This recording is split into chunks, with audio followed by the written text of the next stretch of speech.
தமிழ் புத்தாண்டு நல்வாழ்த்துகள். இதோ ஒரு சிறப்பு தமிழ் புத்தாண்டு கதை. புதிய தொடக்கம். சேலம் அருகிலுள்ள ஒரு சிறிய கிராமத்தில் அருண் என்ற இளைஞன் வாழ்ந்து வந்தான். அவன் மிகவும் புத்திசாலி, ஆனால் வாழ்க்கையில் முன்னேற தன்னம்பிக்கை குறைவாக இருந்தது. ஒவ்வொரு ஆண்டும் தமிழ் புத்தாண்டு வந்தால் கிராமத்தில் அனைவரும் வீடுகளை சுத்தம் செய்து, கோலம் போட்டு, மாம்பழம், வெற்றிலை, பூக்கள் வைத்து கொண்டாடுவார்கள். ஆனால் அருணுக்கு அந்த நாள் சாதாரண நாளைப் போலவே இருந்தது. ஒரு ஆண்டு தமிழ் புத்தாண்டு காலை அவன் பாட்டி அவனை அழைத்தாள். அருண், இன்றைக்கு புதுசா ஆரம்பிக்கணும். கடந்த வருடத்தில நடந்ததை எல்லாம் மறந்துட்டு புதிய எண்ணங்களோட வாழணும் என்றாள். அவள் ஒரு கண்ணாடி அவனிடம் கொடுத்தாள்.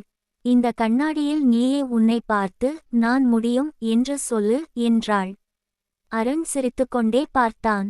ஆனால் அந்த வார்த்தைகள் அவன் மனதில் பதிந்துவிட்டது.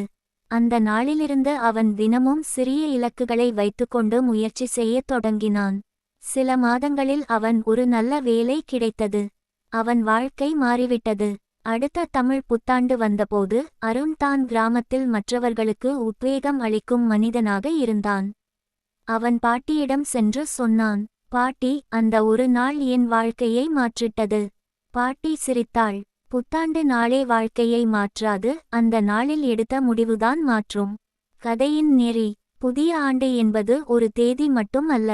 அது ஒரு புதிய சிந்தனைக்கு, புதிய முயற்சிக்கு ஒரு வாய்ப்பு.